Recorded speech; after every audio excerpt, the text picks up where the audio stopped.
اللہ کے پیارے حبیب پر اس وقت بھی درود و سلام پڑھتے تھے، آدم علیہ السلام بھی درود و سلام پڑھتے تھے، بلکہ آدم علیہ السلام کا جو حقدار مقرر ہوا، ایک روایت میں 20 مرتبہ، ایک روایت میں 10 مرتبہ آدم علیہ السلام نے حقدار بھی درود شریف کی صورت میں پیش کیا۔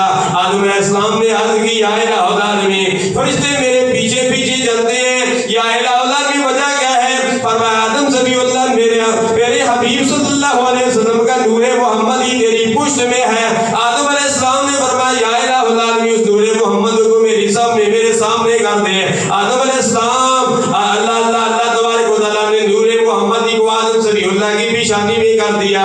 جب پیشانی میں نور محمدی آیا، فرشتے آگے آ گئے اور پڑھنے لگے الصلاۃ والسلام علیک یا رسول اللہ۔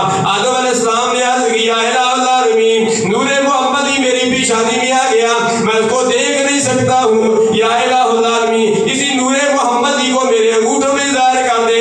اللہ تبارک و تعالیٰ نے نور محمدی کو آدم صفی اللہ کے انگوٹھے میں ظاہر کیا۔ جب نور محمدی آدم صفی اللہ کے انگوٹھوں میں آیا، آدم صفی اللہ خوشی ہوئی، مسرور ہوئے، انگوٹھوں میں دیکھا، آدم صفی اللہ نے انگوٹھے چوم